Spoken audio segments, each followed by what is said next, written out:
Assalamualaikum warahmatullahi wabarakatuh. Waalaikumsalam Waalaikumsalam warahmatullahi warahmatullahi wabarakatuh. wabarakatuh. Bismillahirrahmanirrahim. Alhamdulillah wassalatu ala Rasulillah wa ala alihi wa ashabihi wa mawalah la khawla wa la quwwata illa billah. Rabbi shrah li sadri wa yassir li amri wa hlul 'uqdatam min lisani yafqahu qawli. Allahumma inna a'udzubika an adilla wa dhalla zalla wa zalla au adlima au udlama au atzala yajala alayya. Bapak Ibu dan saudara-saudara sekalian yang dimuliakan Allah, alhamdulillah kita masih diberikan keistiqomahan oleh Allah Subhanahu wa taala untuk terus mengkaji inspirasi hidup kita ya, Rasulullah SAW dan para sahabat. Semoga kita dengan kajian-kajian ini kemudian menjadi tumbuh mahabbah, sehingga kita berhak mendapatkan syafaat dari baginda Nabi Muhammad SAW, dan kita bisa meneladani kehidupan mereka, baik itu di dunia ya sampai nanti kemudian kita dipertemukan oleh Allah Subhanahu wa taala, dikumpulkan oleh Allah Subhanahu wa taala dengan mereka di hari akhir insyaallah. Karena itu mari kita bacakan doa. Kita mohon kepada Allah Subhanahu wa taala, semoga Allah memberkahi ya majelis kita, ilmu kita, dan bisa menjadi syahadah ya, pembuktian kita ala diniyah wal kunatun sholihah. Al-Fatihah.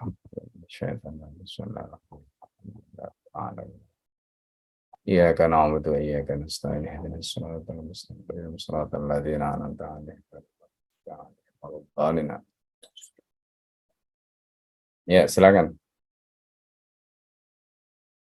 Baik, untuk yang pertama insya Allah saya bacakan langsung di halaman 284 tentang penunjukan khalifah.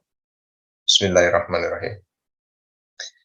Ibnu Sa'ad meriwayatkan dari Abu Salamah bin Abdurrahman dan lain-lain bahwa Abu Bakar As-Siddiq radhiyallahu anhu ketika sakit parah memanggil Abdurrahman bin Auf dan berkata, "Berikan pendapatmu tentang Umar bin Khattab." Abdurrahman menjawab, "Engkau bertanya kepadaku tentang sesuatu yang lebih kau ketahui daripada diriku." Abu Bakar menyaut, "Aku memang mengetahuinya, tapi aku ingin mendengar pendapatmu." Abdurrahman bin Auf menjawab, "Demi Allah, Umar bahkan lebih baik daripada yang kau kira." Kemudian Abu Bakar memanggil Utsman bin Affan radhiyallahu anhu, berkata, "Ceritakan kepadaku tentang Umar bin Khattab." Utsman menjawab, "Engkaulah yang paling memahami dirinya di antara kami." Abu Bakar berkata, "Aku ingin tahu lebih banyak Abu Abdullah." Utsman bin Affan berkata, "Demi Allah, sepanjang pengetahuanku, hatinya lebih baik daripada penampilan luarnya. Tidak ada di antara kita orang seperti dirinya." Abu Bakar berkata, "Semoga Allah merahmatimu. Demi Allah, aku tidak bisa berpendapat tentang Umar lebih dari pendapat kalian." Lebih lanjut, Abu Bakar minta pendapat Sa'id bin Zaid, Abul A'war, Usaid bin Hudzair, dan lain-lain dari kaum Muhajirin dan Ansor. Usaid berkata, "Setauku, ia adalah orang terbaik sesudah engkau. Ia ridho karena sesuatu yang patut diridhoi, dan marah karena sesuatu yang patut menyebabkan marah. Apa yang tersembunyi dalam hatinya lebih baik daripada yang ditampakkannya. Tidak seorang pun yang lebih mampu mengemban tugas kekhalifahan daripada dirinya." Berapa sahabat Nabi Shallallahu Alaihi Wasallam mendengar bahwa Abdurrahman bin Auf dan Utsman bin Affan menemui Abu Bakar radhiyallahu anhu dan berbicara empat mata dengannya. Mereka pun menemui Abu Bakar. Dan salah satu dari mereka berbicara kepada Abu Bakar sebagai berikut. Apa yang kau katakan kepada Tuhanmu jika dia mempertanyakan keputusanmu menunjuk Umar menjadi pemimpin kami? Sedangkan engkau tahu bagaimana kerasnya wataknya. Abu Bakar menjawab, duduklah. Apakah kalian menakut-nakuti aku akan kemurkaan Allah? Merugilah orang yang berkata kezaliman untuk mengurus kalian, akan kujawab. Ya Allah, aku telah mengangkat sebaik-baik makhlukmu sebagai khalifah mereka. Sampaikanlah perkataanku ini kepada orang di belakangmu. Kemudian Abu Bakar berbaring dan memanggil Utsman bin Affan. Ia memerintahkan, tulislah. Bismillahirrahmanirrahim. Inilah pernyataan Abu Bakar bin Abi Quhafah pada akhir hayatnya di dunia, ketika hendak meninggalkan dunia dan mengawali hidupnya di akhirat. Ia akan memasuki tempat di mana orang kafir pun mengaku beriman. Pendosa menjadi yakin dan pendusta menjadi jujur. Sungguhnya aku menunjuk Umar bin Khattab sebagai khalifah kalian sepeninggalku. Maka dengarkanlah perintahnya dan patuhilah ia. Aku tidak pernah mengabaikan tanggung jawabku kepada Allah, Rasulullah, dan agama Allah bagi diriku sendiri. Aku telah berlaku adil kepada kalian semua. Jika Umar bersikap adil, berarti itu sesuai dengan harapan dan pengetahuanku tentang dirinya. Namun, jika ia menyimpang, maka sungguhnya setiap orang akan memetik buah perbuatannya sendiri. Aku hanya menghendaki kebaikan, tetapi aku tidak mengetahui urusan yang gaib. Wa saya'lamu alladzina dzalamu ayya munqalabil yang qalibun. Dan orang yang zalim itu kelak akan mengetahui ke tempat mana mereka akan kembali. Quran Surat Asy-Syura ayat 227. Wassalamualaikum warahmatullahi. Kemudian Abu Bakar memerintahkan agar surat itu dibubuhi cap. Seorang menceritakan, ketika mulai mendiktekan surat itu, Abu Bakar belum menyebut nama Umar. Ia kemudian pingsan sebelum menyebut nama siapapun. Lalu Utsman menuliskan, sungguhnya aku menunjuk Umar bin Khattab sebagai khalifah kalian sepeninggal. Setelah itu Abu Bakar siuman dan berkata, bacakanlah apa yang telah kau tulis. Kemudian dibacakan nama Umar kepadanya. Abu Bakar bertakbir dan berkata, kulihat engkau takut ketika melihatku kehilangan kesadaran, karena mengkhawatirkan bahwa orang akan berselisih pendapat. Maka semoga Allah membalasmu dengan kebaikan atas nama Islam dan para pemeluknya. Demi Allah, engkau berhak mendapatkan ganjaran itu. Abu Bakar memerintahkan agar surat itu dibawa keluar dan dalam kondisi tersegel. Ia saat itu bersama Umar bin Khattab dan Usair bin Sa'id al-Qurazi.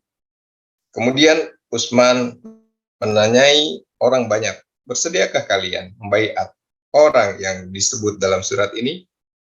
Mereka menjawab, ya. Sebagian lagi berkata, kami sudah mengetahui namanya. Menurut Ibnu Sa'ad, yang berkata seperti itu adalah Ali. Utsman melanjutkan, orang itu adalah Umar. Mereka semua menerima dan ridho, kemudian membaiat Umar. Abu Bakar memanggil Umar untuk berbicara empat mata dan menyampaikan wasiat kepadanya. Setelah itu, Umar keluar dan Abu Bakar mengangkat tangannya tinggi-tinggi seraya berdoa. Ya Allah, dari penunjukan ini, aku hanya menghendaki kebaikan bagi kaum muslimin dan menghindarkan fitnah atas diri mereka. Aku mengenal mereka, dan engkau lebih mengetahui daripadaku. Aku telah mencurahkan tenaga dan pikiranku bagi mereka. Aku memilihkan orang terbaik untuk memimpin mereka. Sosok yang paling kuat dan paling bersemangat untuk membimbing mereka. Aku telah menjalankan perintahmu sejauh kemampuanku. Maka gantikanlah posisiku di antara mereka. Mereka adalah hambamu. Nasib mereka berada di tanganmu. Perbaikilah mereka dan berikanlah yang terbaik untuk mereka. Jadikanlah penggantiku salah satu khalifah yang mengikuti petunjuk nabimu, pembawa rahmat dan pembimbing bagi orang saleh sepeninggal beliau. Perbaikilah umat melalui dirinya. Ya, sampai di situ, Ustaz. Ya, baik ya. Ini adalah peristiwa yang kedua terkait dengan penunjukan terkait dengan pengangkatan khalifah ya. Jadi dalam peristiwa pertama kita sudah membahas bagaimana pemilihan Abu Bakar As-Siddiq yang luar biasa. Kita lihat apa yang terjadi di Saqifah Bani Sa'idah. Kemudian setelah Abu Bakar As-Siddiq terpilih, lalu Abu Bakar itu mendengar ya, karena ada sebelumnya kita lihat bagaimana kisah Sa'ad bin Ubadah ya. Sa'ad bin Ubadah ini kan salah satu tokoh Khazraj ya. Jadi Aus dan Khazraj, nah suku yang paling besar di Madinah pada waktu itu Khazraj. Nah, termasuk Sa'ad bin Ubadah ini yang juga kemudian pada saat peristiwa di Saqifah Bani Sa'idah itu tidak ikut membaiat Abu Bakar. Ya, ini juga menjadi catatan ya. Nah, kemudian ya kita tahu akhirnya alhamdulillah selesai apa yang menjadi istilahnya ganjalan ya, karena Abu Bakar seperti yang kita sudah tahu kemudian beliau mencoba ya untuk menyerahkan gitu. Jadi kalau misalnya ada yang mau ya, karena Abu Bakar mengatakan ya saya ini kan nggak ambisi jadi khalifah. Jadi kalau misalnya ada yang mau menjadi khalifah ya silahkan, caranya gitu. Tapi kemudian ya semuanya sepakat dan ini yang bisa kita katakan kemudian mengakhiri ya istilahnya apa ya, ganjalan-ganjalan tadi. Nah itu peristiwa yang pertama. Nah kemudian Abu Bakar melihat setelah Abu Bakar itu dalam kondisi yang mulai sakit ya. Lalu tapi ini peristiwanya sebenarnya Abu Bakar itu sudah melakukan semacam jajak pendapat lah gitu. Jadi ini yang juga seringkali disalahpahami ya. Kalau kita baca di dalam kitabnya Al-Mawardi maupun kitab-kitab fikih yang membahas tentang masalah imamah dan khilafah, itu kan tindakan Abu Bakar itu sering dijadikan sebagai dasar untuk membenarkan misalnya nizamul wirasah atau warasah. Jadi sistem putra mahkota atau wilayatul ahdi. Nah, putra mahkota atau wilayatul ahdi itu kan berarti penguasa itu ditunjuk oleh khalifah sebelumnya gitu. Ya kalau sekarang ya model kerajaan lah, monarki lah. Nah itu seringkali merujuk kepada Abu Bakar. Karena Abu Bakar itu menunjuk Umar. Nah nanti kita lihat di sini. Tetapi ada peristiwa yang dilupakan di dalam kasus penunjukan tadi. Yaitu peristiwa di mana Abu Bakar sebelum menunjuk itu melakukan jajak pendapat dulu. Nah, peristiwa itu yang seringkali dilupakan. Nah, apa pentingnya peristiwa ini dalam kaitannya dengan pembahasan wilayatul adhi tadi? Karena dari peristiwa itu nanti kita bisa membedakan. Kan ini ibaratnya orang melakukan analogi, kan? Jadi orang melakukan analogi. Jadi sistem kerajaan itu ya seperti kan menunjuk gitu, menunjuk putra mahkota, menunjuk pangeran gitu ya, untuk menggantikan raja yang akan mangkat gitu. Nah, padahal apa yang terjadi pada Abu Bakar tidak begitu. Nah, apa membedakan itu tadi? Abu Bakar itu menunjuk bukan berdasarkan hawa nafsunya, tapi hasil musyawarah. Karena terkait dengan pemilihan pemimpin kan begini ya. Sebelum kita masuk ke sana, mungkin Al-Fakir perlu jelaskan ya supaya antum paham posisinya. Jadi orang itu ketika bicara dalam konteks pengambilan pendapat, musyawarah dan mengambil pendapat itu kan ada 3 ya topik dengan 3 cara yang berbeda. Gitu. Ini yang harus dipahami. Nah, misalnya begini ya, kita mengambil pendapat atau membahas tentang perkara yang terkait dengan hukum syara. Ya. Jadi pendapat yang terkait dengan hukum syara ini kan pendapat juga. Jadi kalau misalnya bagaimana kita musyawarah untuk mengambil pendapat dalam kaitannya dengan hukum syara. Seperti kalau kita lihat hari ini misalnya parlemen membahas ya undang-undang. Misalnya sekarang kan lagi rame undang-undang kesehatan. Sebelumnya undang-undang omnibus law misalnya, Nah, undang-undang seperti ini itu kan masuk di dalam pembahasan hukum syara. Nah, pertanyaannya bagaimana caranya Islam mengajarkan kita musyawarah dalam rangka mengambil pendapat dalam perkara seperti ini? Maka jawabannya adalah dengan menggunakan, kalau bicara hukum syara maka kita tidak melihat berapa orang yang mengusulkan. Ya kan?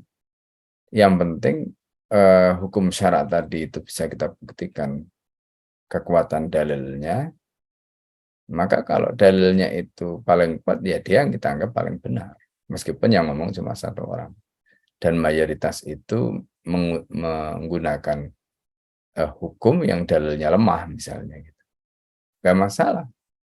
Karena ukuran benar dan tidak dalam kaitannya dengan hukum syariat itu bukan dilihat berapa jumlah orang yang berpendapat, berapa jumlah orang yang menyatakan, tapi dilihat dari apakah ini wahyu sumbernya ataukah tidak. Nah, kalau ditanya apa dasarnya dalam pengambilan pendapat ini, seperti itu. Dasarnya itu adalah peristiwa Hudaybiyah. Pada saat Rasulullah menolak semua pendapat sahabat, termasuk Umar dan sebagainya, tolak semua pendapat. Karena ini wahyu. Ya. Jadi dalam hal ini Rasulullah tidak mau menerima pendapat Umar, tidak mau menerima pendapat sahabat-sahabat senior, dan bahkan Umar itu sempat salah paham terhadap Nabi. Nah ini. Tapi Rasulullah tetap kekeh, karena ini bicara hukum syariah. Nah yang kedua, itu kalau pendapat yang diambil dalam musyawarah tadi itu menyangkut soal strategi. Ya, atau yang sifatnya itu membutuhkan keahlian lah gitu. Keahlian.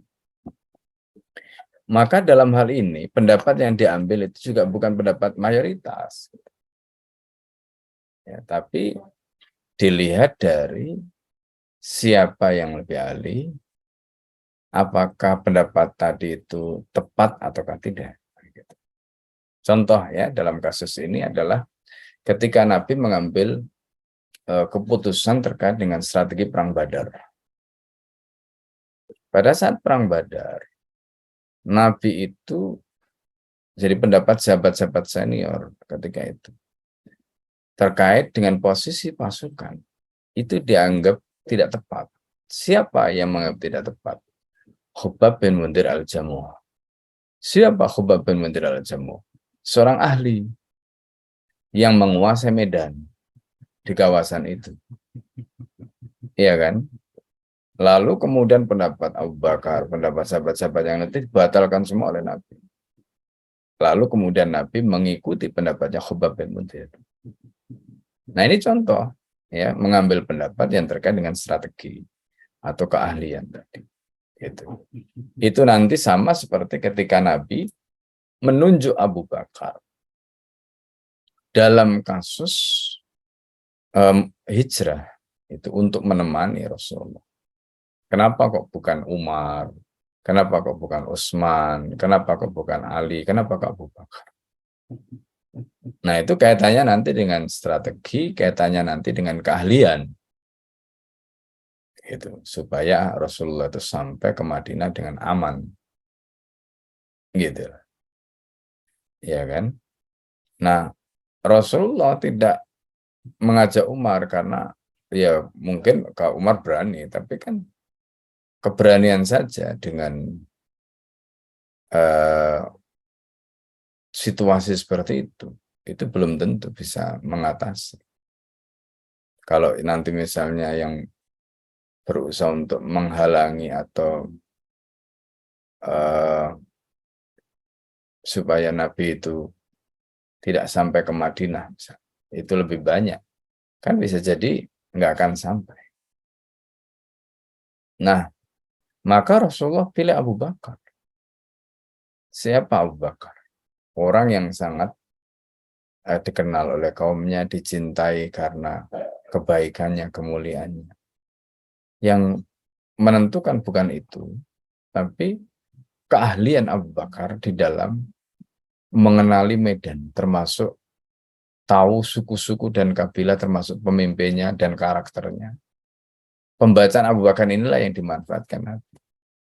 Sehingga Nabi itu menggunakan Abu Bakar, meskipun Abu Bakar tidak, kalau bicara dalam konteks seperti Umar misalnya, kan Umar itu kan orangnya begitu ya. Kenapa kok bukan Umar ini pilih Nabi, kenapa Abu Bakar? Nah ini pertanyaan menarik. Dan ternyata betul kan. Mulai dari yang ngatur menyiapkan kendaraan, terus nanti bagaimana kendaraan itu dinaiki Nabi supaya nggak ketahuan. Kemudian yang diminum itu bukan air dari sumber air, tapi dari susu kambing yang dibawa untuk menutupi jejak-jejaknya tadi. Termasuk singgah di Gua Sur selama sekian hari, tidak langsung meninggalkan. Jadi itu semua strategi. Dan yang mengatur strategi ini tentu ahli strategi. Termasuk lewatnya mana, kenapa lewat situ. Karena itu kaitannya nanti dengan peta suku-suku tadi yang Abu Bakar tahu seperti apa ininya dan seterusnya. Nah, ini contoh ya bagaimana cara Nabi itu musyawarah mengambil pendapat dalam hal strategi, maka yang dipilih adalah ahli strategi. Meskipun tentu harus membatalkan pendapat mayoritas. Ya. Nah, ini contoh pendapat yang kedua. Pendapat yang ketiga dalam musyawarah itu adalah ketika membahas tentang perkara itu sebenarnya tidak butuh keahlian dalam arti menentukannya ya. Tidak butuh wahyu ya karena sudah clear. Butuhnya itu ya istilahnya cocok nggak cocok aja. Ya. Karena konsekuensi dari pilihan itu semua sudah tahu. Nah, termasuk di sini ini adalah pendapat atau pandangan terkait dengan memilih seseorang menjadi pemimpin tadi. Gitu loh. Jadi pemilihan pemimpin itu nggak butuh wahyu. Ya kan, sekarang misalnya Abu Bakar dipilih, memang ada wahyunya yang mengatakan Abu Bakar nggak ada, Umar nggak ada. Jadi karena itu pembahasan kenapa ini, kenapa itu nggak butuh wahyu. Yang penting kan memenuhi kriteria, memenuhi persyaratan. Nah, yang kedua, itu juga ini bukan bicara soal strategi, bukan enggak. Tapi membahas tentang sesuatu yang kita semua sama tahu konsekuensinya. Gitu loh, sama-sama tahu konsekuensinya. Itu namanya ar-ra'yu fil amal, pendapat dalam kaitannya dengan amal. Nah, jadi ketika Abu Bakar itu dipilih pada saat peristiwa Saqifah Bani Sa'idah, kan salah satu perdebatannya itu kan awalnya itu bahwa Nabi itu wafat, oke, mereka semua sepakat. Lalu umat ini dan agama ini tetap membutuhkan pemimpin, kata Abu Bakar. Pertanyaannya siapa? Gitu. Maka orang Ansor mengajukan diri, ya, minna amirun wa minkum amirun. Dari kami juga ada amirnya, kalian juga ada amirnya, kata mereka gitu. Tapi masalahnya kita sama-sama tahu bangsa Arab itu kalau dipimpin oleh kabilah-kabilah yang kecil-kecil pasti mereka nggak akan nurut, ya kan?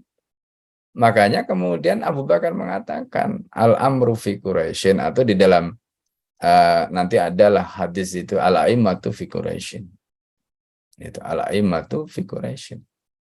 Nah, itu bukan berarti harus Quraisy, tidak, tetapi ini kaitannya dengan pada waktu itu Quraisy lah ya suku yang kalau memimpin kita sama-sama tahu didengarkan, ditaati gitu loh. Ya. Meskipun nanti kemudian ada yang menggunakan kriteria Quraisy ini sebagai kriteria afdaliyah, atau istilahnya itu bahkan ada yang mengatakan harus Quraisy misalnya.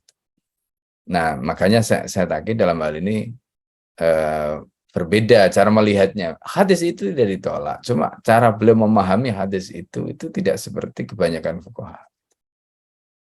Nah, itu konteksnya dengan Abu Bakar. Akhirnya Abu Bakar terpilih ya di dalam riwayat sebelumnya itu. Nah, sekarang Umar ya. Pada saat Abu Bakar itu menjelang mau wafat, tadi kan kita membahas tentang cara Abu Bakar mengambil pendapat atau cara penunjukan Umar itu. Kan dalam hal ini Umar bin Khattab itu seolah-olah kan kalau kita baca riwayatnya kan ditunjuk, iya kan? Ditunjuk oleh Abu Bakar. Seolah-olah kalau kita tidak membaca riwayat yang lain, ini kan kayaknya maunya Abu Bakar gitu. Padahal nggak begitu. Nah itu tadi yang Al-Fakir sampaikan, ada riwayat yang harusnya kita sampaikan itu supaya kemudian ketika kita mau penunjukan Abu Bakar ini tidak kemudian menyamakan penunjukan itu seperti penunjukan raja kepada putra mahkotanya. Bedanya di mana? Abu Bakar itu melakukan jajak pendapat sebelum wafat. Nah, itu loh. Makanya tadi ketika Utsman diminta untuk menulis itu kan Abu Bakar sempat pingsan. Ya. Nah, di dalam pesannya tadi itu sudah tertulis bahwa nah di situ dikatakan oleh apa namanya Utsman ya, di situ kan Utsman itu kan ditanya gitu, apa yang kamu tulis setelah Abu Bakar pingsan tadi itu. Nah, kemudian di situ dijelaskan ya kan, ternyata yang ditulis itu adalah Umar, sesungguhnya aku menunjuk Umar bin Khattab sebagai khalifah kalian sepeninggalku, kan gitu. Nah, kalau kita hanya membaca riwayat ini seolah-olah Abu Bakar saja, padahal nah di dalam buku ini itu juga tidak dijelaskan riwayat yang tadi Al-Fakir sampaikan itu. Ya, tapi itu dijelaskan oleh Syabdul Qadim Zalum di dalam kitabnya Nidamul Hukam.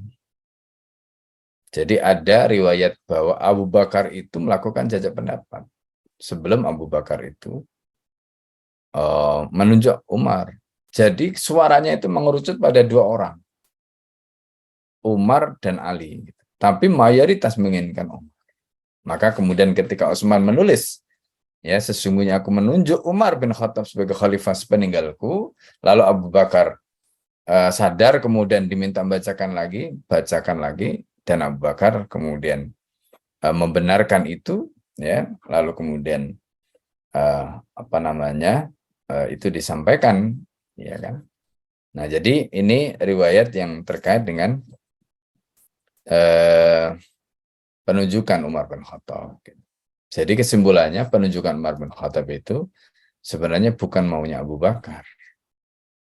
Karena ini terkait dengan pengambilan pendapat yang menyangkut siapa yang akan memimpin, dan itu kita sudah sama-sama tahu konsekuensi kalau Umar yang memimpin nanti akan begini, kalau ini begini dan seterusnya itu. Bahkan ada yang lebih menarik, ketika Abu Bakar itu sudah menunjuk Umar tadi, lalu kemudian bertanya begini, apakah Umar itu kan keras, nanti apakah kamu bisa menjamin setelah kamu tidak ada nanti Umar akan baik seperti kamu, misalnya kira-kira begitu ya. Jawabannya Abu Bakar itu jelas. Lah, siapa yang bisa menjamin? Wong orang sudah mati disuruh menjamin. Ya kan, apa yang akan terjadi misalnya kira-kira apa yang akan terjadi, ya itu urusannya Allah lah nanti. Ya kan? Masa kita, nah ini juga penting ya. Kadang-kadang kan begini itu. Kita itu dibayangi masa depan, bukan masa lalu. Dibayangi masa depan gitu. Jadi kalau nanti kita begini, jangan-jangan gitu kan. Akhirnya kita mau orang, padahal ini orang baik gitu. Karena kekhawatiran tadi. Nah, itu tidak boleh. Kata Abu Bakar, urusan nanti itu urusannya Allah, bukan urusan saya. Kenapa? Jadi misalnya, kalau sekarang ini saya menunjuk Umar itu karena saya yakin. Karena saya percaya, saya tahu kualitas, kapasitas, ya, istilahnya itu kemampuan, keimanan, ketakwaan itu tahu. Itulah yang menjadi dasar. Jadi kalau nanti tanya Allah, ya itu yang jadikan hujah gitu. Soal setelah beliau tidak ada nanti seperti apa, itu bukan urusan dia. Nah, gitu loh. Urusan dia lah, ya kan? Ibaratnya kan begitu. Nah, jadi ini ya. Nah, ada hal yang menarik juga. Sebelumnya kan kita sudah baca ya, masih ingat kisah misalnya bagaimana ketika Umar itu, jadi kita bisa melihat bagaimana kasus Usama, bagaimana kasus Usama bin Zaid, bagaimana banyaklah beberapa kasus. Umar itu awalnya menentang keputusan Abu Bakar, gitu. Ya, Umar itu awalnya menentang, tapi kemudian akhirnya Umar itu ternyata mengakui ternyata Abu Bakar itu lebih hebat daripada aku, katanya. Karena orang yang ditunjuk oleh Abu Bakar itu, ketika ditunjuk Abu Bakar itu dipikirkan matang-matang itu. Dan Umar kemudian akhirnya mengakui keputusan Abu Bakar itu tepat sekali. Nah, itu. Nah, contoh kayak gini lah ya. Nah, jadi ini gambaran ya tentang hal-hal yang tadi kita bicarakan gitu. Ya, bagaimana penunjukan Umar sebagai khalifah setelah Abu Bakar dan seterusnya tadi itu. Nah, jadi intinya itu ya, gambaran yang atau syarah yang bisa Al-Fakir sampaikan ya dari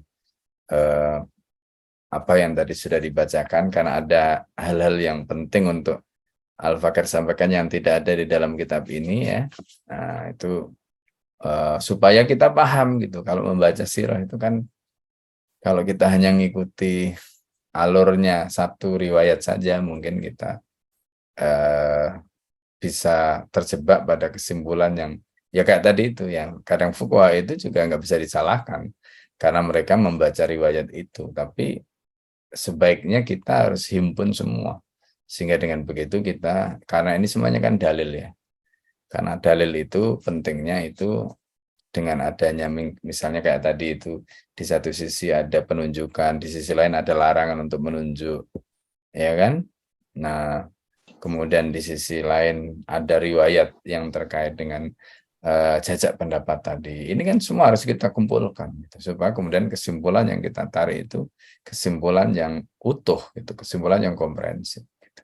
Nah, itu penting bagi para fuqaha itu untuk memahami konstruksi hukum tadi itu supaya ya kita juga bisa proporsional gitu, dan adil ya di dalam menyampaikan pandangan.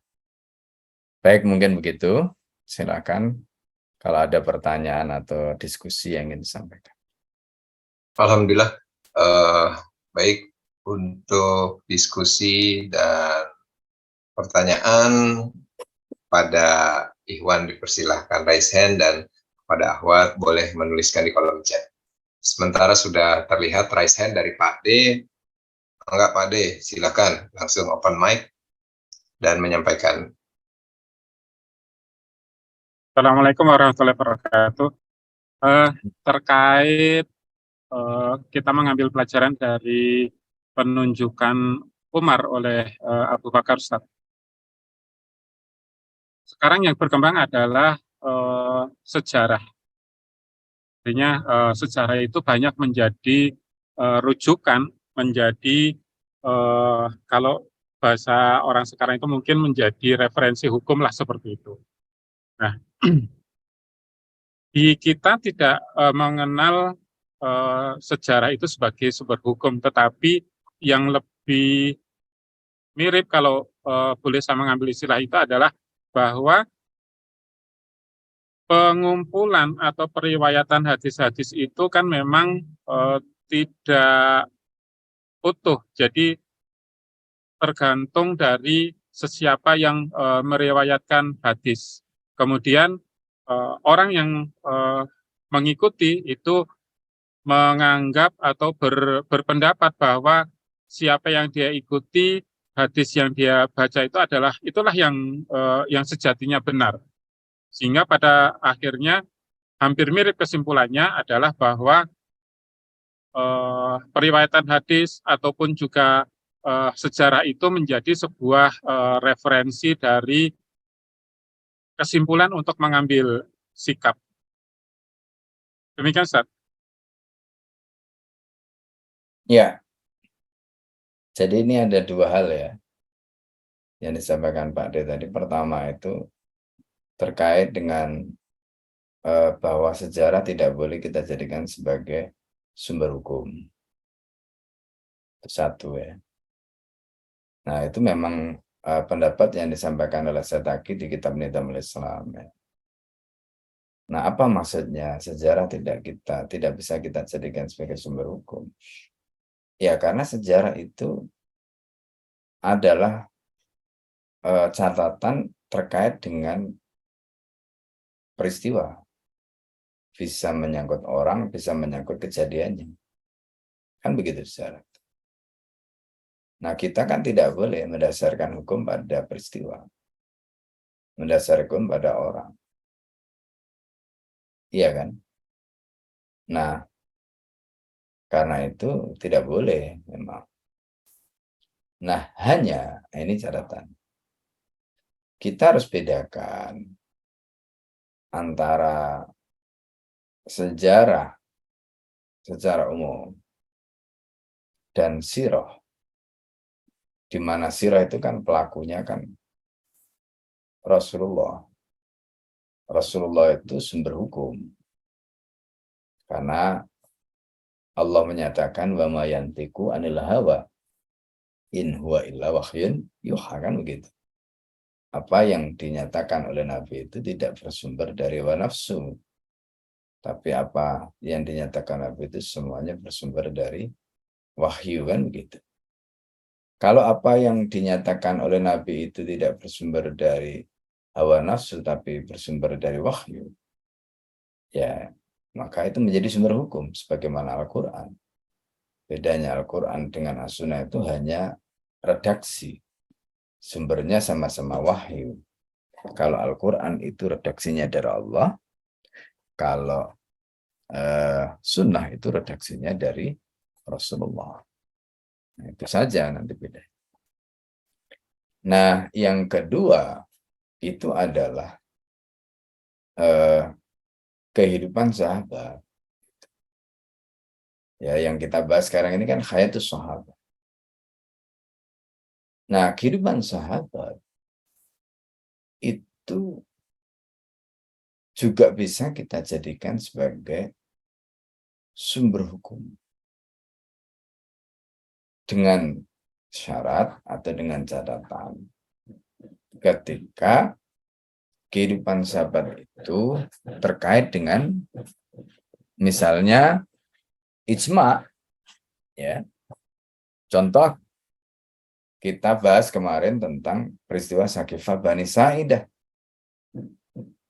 Itu kan kehidupan sahabat, bagaimana sahabat diskusi, berdebat, termasuk menentukan pengganti Rasulullah, itu kan kehidupan sahabat. Iya kan? Nah, tapi kehidupan sahabat ini kita bisa jadikan sebagai sumber hukum. Karena ini terkait dengan apa? Ijma. Nah, jadi kesepakatan mereka terhadap perkara yang harusnya diingkari, tapi kemudian mereka sepakati, itu bukti bahwa itu ijma.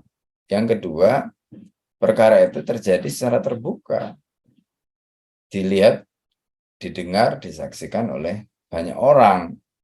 Terus nggak diingkari, maka itu indikasi bahwa apa yang mereka lakukan itu disepakati sebagai hukum syara.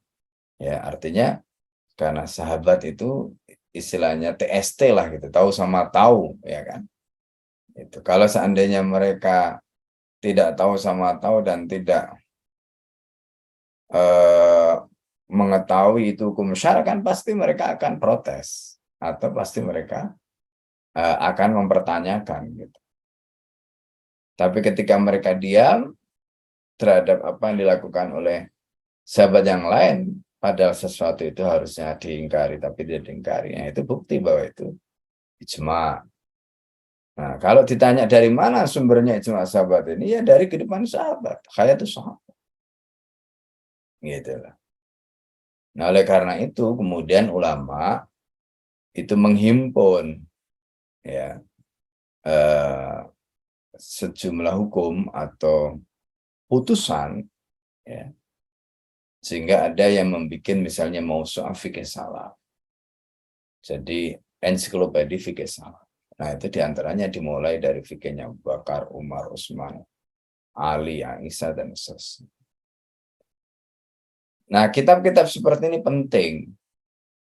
Itu karena di situ merekam jejak para sahabat. Ya. Nah, nanti kita bedakan Pak ya, antara ijma sahabat dan ijtihad sahabat. Ya, atau madhab sahabat itu berbeda. Karena ijtihad sahabat itu berarti ijtihad sahabat per orang. Madhab sahabat itu berarti madhab sahabat per orang. Karena itu sahabat bisa berbeda antara satu dengan yang lain. Dari mana kita tahu? Nanti kita lihat. Ketika Umar menjadi khalifah beda dengan Abu Bakar. Ketika Abu Bakar menjadi khalifah misalnya beda dengan Utsman, Ali, dan seterusnya. Itu namanya madhab atau ijtihad. Ya, dan masing-masing punya ijtihad. Ya, itu bukan ijma. Itu bukan ijma. Tapi baik itu ijma sahabat maupun madhab sahabat, itu dua-duanya dari mana kita mendapatkannya? Dari ya kitab-kitab sirah. Apakah itu misalnya seperti ini ya, Hayatus Sahabat, kemudian misalnya kitab tarikh ya, Al-Ummam wal Muluk, atau yang lain misalnya gitu ya. Nah, itu nanti kita temukan. Nah, masalah berikutnya adalah terkait dengan kesohihan. Jadi masalah sahih dan tidak itu masalah lain sebenarnya. Artinya kalau kita bicara dalam konteks sejarah tidak dijadikan sebagai sumber hukum, itu konteksnya berbeda dengan pembahasan tentang ijma sahabat, pembahasan tentang madhab sahabat tadi yang apa namanya kita dapatkan melalui sirah, kita dapatkan melalui karena sirah dan katakanlah hayatus sahabat seperti ini, atau misalnya buku-buku ya seperti Al-Isobahnya Ibnu Hajar dan sebagainya itu. Ya, itu nanti isinya ya memang riwayat tentang sahabat. Gitu. Nah, dari kitab-kitab seperti itulah nanti kita bisa mendapatkan riwayat tadi. Nah, soal validasinya itu masalah lain ya, itu nanti kembali kepada urusan para ahli hadis gitu. Urusan ahli hadis ya. Dan di dalam konteks ahli hadis itu sendiri nanti ada 3 madhab. Kalau bicara soal kekuatannya ya, ada yang mutasyaddid itu yang ketat, ada yang mutasamih itu ya yang apa namanya longgar, gitu. Ada mutawasid, ada yang tengah-tengah. Nah, jadi gitu Mbak ya. Jelas Mbak deh? Alhamdulillah jelas. Tapi sedikit saya menambahkan, berarti diperbolehkan sekiranya kita istilahnya apa ya, meniru dari sahabat itu, walaupun nanti dalam konteks bagaimana para sahabat ataupun pendahulu-pendahulu itu meniru bagaimana mereka-mereka itu mengambil alasan, referensi ataupun pendapat yang nanti itu menjadi apa ya, amal ataupun keputusan dalam pelaksanaan ibadah seperti itu. Ya boleh, boleh. Ya kan, kata siapa nggak boleh? Misalnya kita ikut madhabnya Umar, madhabnya Abu Bakar, madhabnya ini di kalangan sahabat boleh. Ya kan, hanya kalau bicara dalam konteks madhab itu, bahwa madhab itu kita ikuti sebagai hukum. Tapi dia bukan sebagai dalil, kan beda ya. Jadi dalil dengan hukum itu beda, karena hukum itu tidak bisa dijadikan sebagai dalil. Tapi kita tinggal praktekkan. Tapi kalau dalil itu memang kita bisa mengambil hukum dari situ. Jadi harus dipahami bahwa kita tidak boleh menjadikan sejarah sebagai sumber hukum. Itu maksudnya tidak boleh menjadikan sejarah itu sebagai dalil gitu loh. Ya, itu yang harus dipahami gitu. Jadi bukan berarti kita nggak boleh meniru ya. Nah, yang kedua itu menarik juga perlu disampaikan. Jadi itu juga tidak berarti kita tidak boleh mengambil pelajaran, ya kan? Karena kan kita itu diajari Nabi, la yuldawul mu'minu fi juhrin wahidin marataini. Orang mukmin itu jangan sampai terperosok dan dipatok ular di lubang yang sama 2 kali kan begitu. Nah, sejarah itu kan peristiwa. Nah, mestinya dari peristiwa itu kan kita bisa mengambil pelajaran kan. Contoh misalnya begini, apa pelajaran yang bisa kita ambil dari peristiwa Muawiyah? Ketika Muawiyah itu setelah menjadi wali, lalu kemudian melakukan dalam tanda petik ya, itu perlawanan atau pemberontakan lah gitu ya, terhadap Sayyidina Ali ketika Ali menjadi khalifah. Kan begitu, pembangkangan terhadap Sayyidina Ali ketika Sayyidina Ali menjadi khalifah. Apa pelajaran yang bisa kita ambil? Kan boleh kan kita mengambil itu, menjadikan itu sebagai pelajaran. Pelajarannya adalah tidak boleh mengangkat seorang kepala daerah terlalu lama. Makanya kan kalau kita lihat Umar, Abu Bakar, termasuk Rasulullah sendiri itu rolling gitu, jabatan itu di rolling. Jadi nggak lama gitu. Itu yang harus kita paham. Yang kedua, kepala daerah itu jangan diberi otoritas yang besar, misalnya pegang duit, pegang pasukan. Nah, ini memberontak nanti. Itu juga kita bisa belajar dari sejarah. Gitu. Ya. Nah, kalau kemudian negara mengambil keputusan seperti itu bukan karena menjadikan sejarah sebagai dalil, Pak. Ya, tapi menjadikan sejarah tadi itu sebagai ibroh, gitu, pelajaran, gitu. Jangan sampai ini terulang. Terus gimana supaya nggak terulang? Oh, berarti ini harus begini, gitu. Nah, nanti dalilnya apa? Dalilnya itu bisa masuk di dalam pembahasan doror.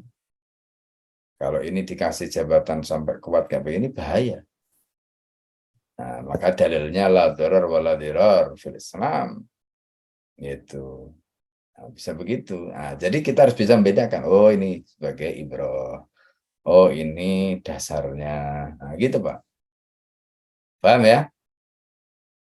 Bisa keluar, Ustaz? Ya, ya. Ya, alhamdulillah sudah terjawab. Insyaallah. Selanjutnya belum ada terlihat raise hand yang lain, dan di kolom chat juga belum ada. Baik, kita lanjutkan untuk materi selanjutnya, yaitu di bab musyawarah untuk mufakat.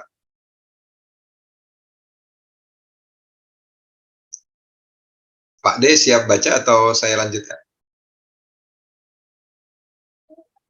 Apa tadi lanjut dulu? Saya sepertinya ada masalah dengan ini nih, dengan mode Baterai ya. Oke. ya apa? Baik, saya lanjutkan kalau begitu. Bismillahirrahmanirrahim. Musyawarah untuk mufakat.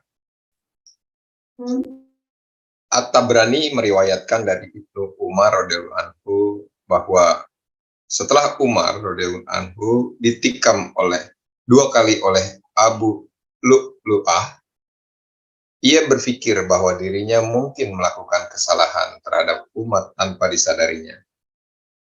Maka ia memanggil Ibnu Abbas radhiyallahu anhu yang sangat dicintainya. Ibnu Abbas mendekat kepada Umar untuk menyimak kata-katanya. Umar berkata, "Aku ingin tahu reaksi orang banyak tentang kejadian ini." Ibnu Abbas pun keluar untuk mencari tahu. Ternyata setiap kali bertemu dengan sekelompok orang, didapatinya mereka sedang menangis. Ibnu Abbas kembali pada Umar dan melaporkan, "Wahai Amirul Mukminin, setiap kali aku bertemu dengan sekelompok orang, mereka semua menangis seakan-akan kehilangan anak gadis mereka." Umar bertanya, "Siapa yang telah membunuhku?" Ibnu Abbas menjawab, "Abu Lu'lu'ah, seorang majusi budak Mughirah bin Syu'bah." Selanjutnya, Ibnu Abbas menceritakan, "Aku melihat binar di wajah Umar, lalu ia berkata, 'Segala puji bagi Allah, karena aku tidak diuji dengan seorang yang mendebatku dengan kalimat La ilaha illallah. Bukankah telah kularang kalian mengimpor budak kafir non-Arab, tetapi kalian tetap melakukannya?' Sudah itu, Umar memerintahkan, 'Panggilkanlah sahabatku.' Orang bertanya, 'Siapa saja?' Umar menjawab, 'Utsman, Ali, Talhah, Zubair, Abdurrahman bin Auf, dan Sa'ad bin Abi Waqqas.' Dikirimlah utusan untuk memanggil mereka. Lalu kuletakkan kepala Umar di pangkuanku. Setelah mereka berenam datang, kukatakan kepadanya, 'Itu mereka sudah datang.' Umar berkata, 'Baiklah, aku telah memikirkan urusan kaum muslimin. Kulihat kalian berenam adalah pemimpin dan tokoh umat yang layak untuk mengarahkan kaum muslimin dan memperbaiki keadaan mereka. Persoalan ini tidak bisa diserahkan kecuali kepada kalian. Selama kalian bersatu, bersatu pula lah kaum muslimin. Dan apabila terjadi perselisihan, cukupkanlah itu terjadi di antara kalian." Ketika mendengar Umar menyebut-nyebut apabila terjadi perselisihan, aku memperkirakan bahwa perselisihan itu benar-benar akan terjadi. Sebab setiap kali Umar mengatakan sesuatu, aku selalu membuktikan kebenaran perkataan. Lantas darahnya deras mengalir.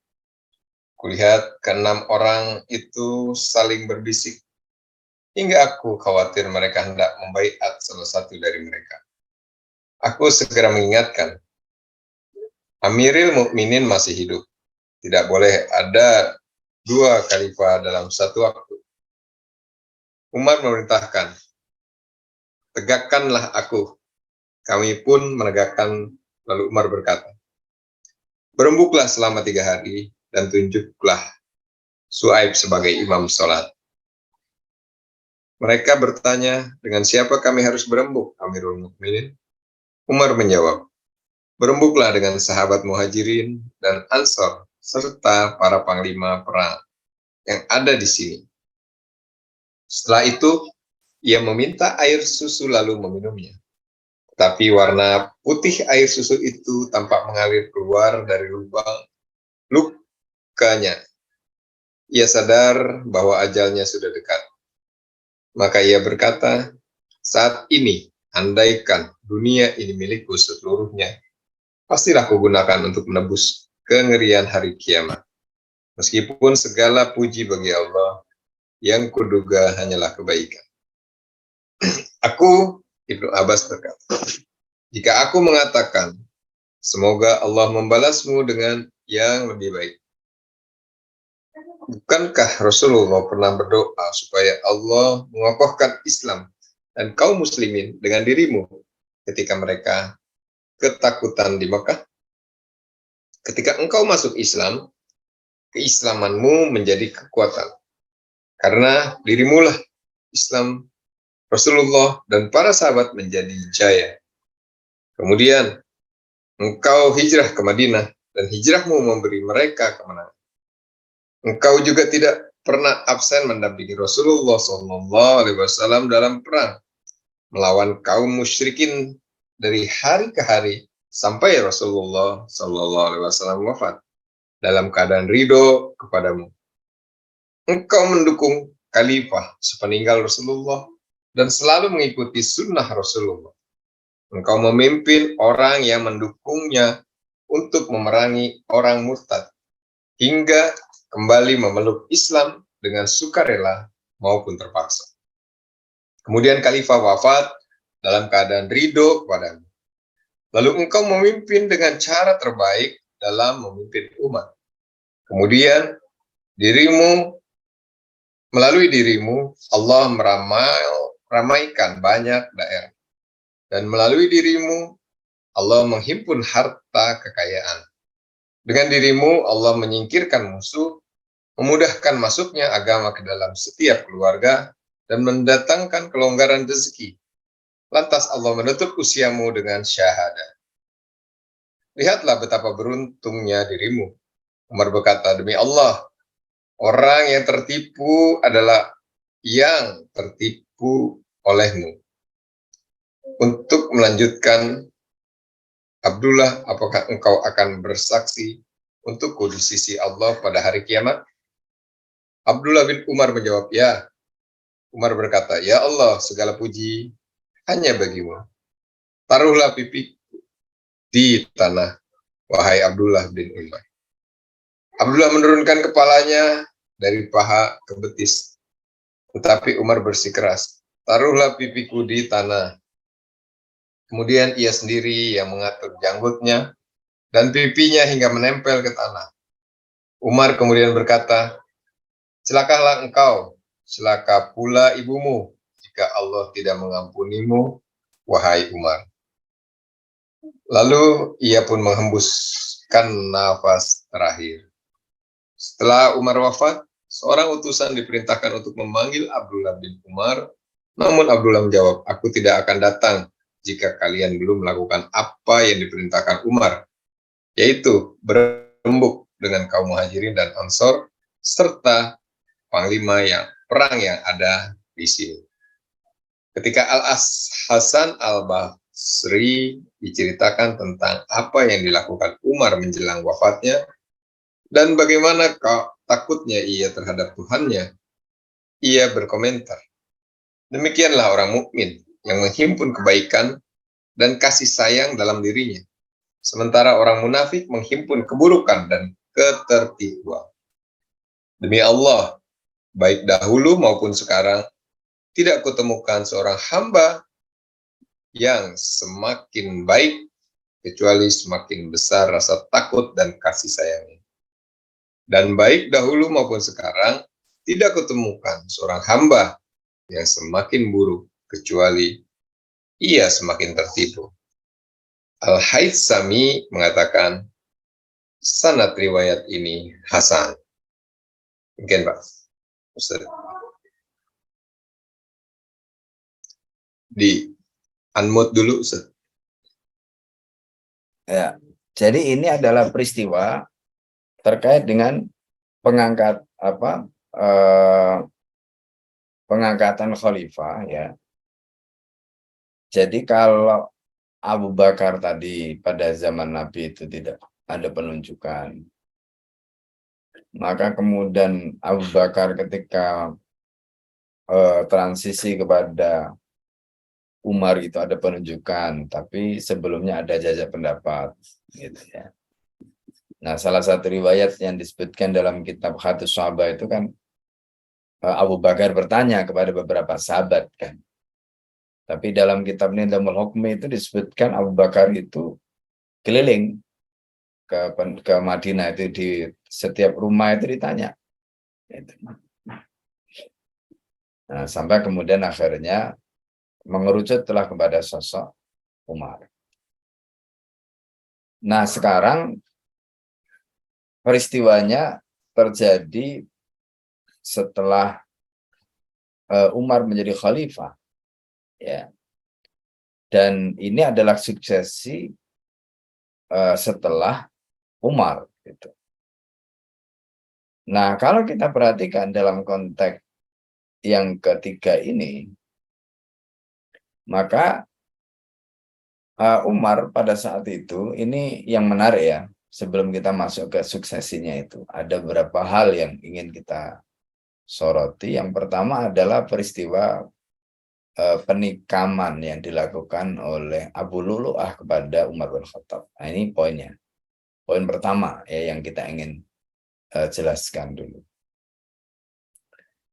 Jadi Umar ketika ditikam, Umar itu posisinya dalam posisi beliau kan sedang sholat. Kemudian yang kedua, Umar itu merespon tikaman tadi itu dengan pikiran positif. Pikiran positifnya itu apa? Umar mengatakan, selama ini kan merasa Umar ini sudah menunaikan apa menjadi kewajibannya. Apa yang menjadi hak kaum muslimin itu diberikan. Kok masih ada orang yang menikam beliau? Apakah, nah ini positifnya. Ini cara berpikir positif.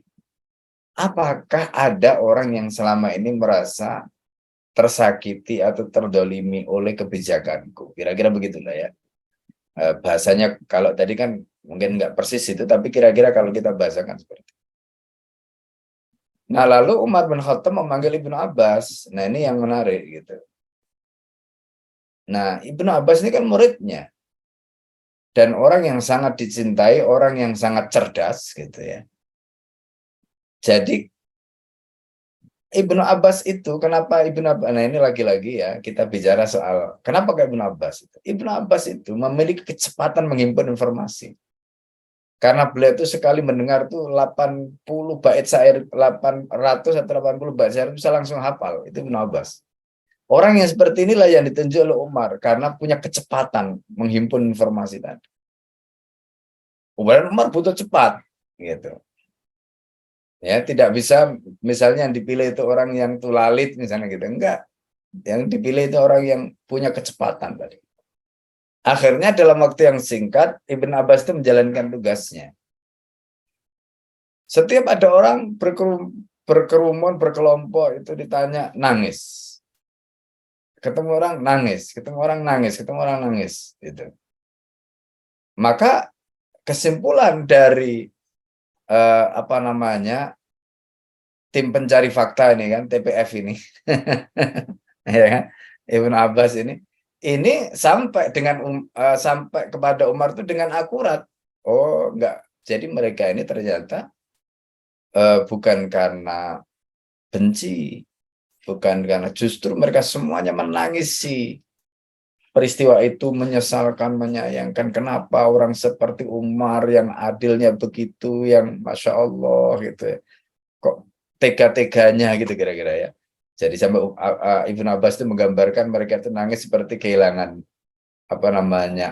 anak atau keluarga mereka yang sama mereka cintai. Gitu. Nah, itu berarti apa? Dari situ berarti yang dibaca tadi, oh ini bukan karena faktor kebencian. Gitu. Artinya bukan karena rakyatnya itu didolimi, bukan, ya beda lah misalnya kalau kita bandingkan dengan katakanlah penguasa zaman now ya, misalnya gitu ya. Kan beda itu ya. Nah, jadi itu yang terjadi pada Umar gitu. Akhirnya kesimpulannya Umar, terus siapa? Nah, gitu kan. Kalau tesis yang pertama tadi nggak terbukti karena orang melakukan kedoliman kepadaku sehingga orang itu merasa didolimi sehingga dia melakukan begitu padaku, berarti kan tesis ini terbantahkan, nggak terbukti gitu. Pertanyaan berikutnya, lalu siapa pelakunya? Kok ada gitu? Akhirnya diselidiki, ternyata Abu Lu'lu'ah. Siapa Abu Lu'lu'ah itu? Ternyata dia orang Majusi, budaknya Mughirah bin Syu'bah, ya kan? Nah, ini sedikit cerita ya.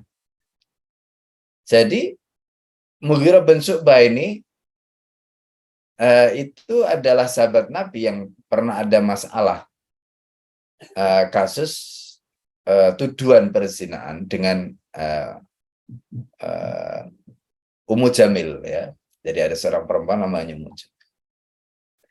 Nah, ketika itu Mughirah bin Syu'bah ini kan rumahnya itu berhadapan dengan Abu Bakar ya. Abu Bakar itu sahabat Nabi yang meriwayatkan hadis la yufliha qaumun wallau amrahum imra'atan. Ya, tidak akan beruntung atau menang atau sukses suatu kaum jika mereka mengangkat perempuan mereka menjadi pemimpin. Ya, atau menyerahkan urusan mereka kepada perempuan untuk memimpinnya. Nah, itu hadis Abu Bakar.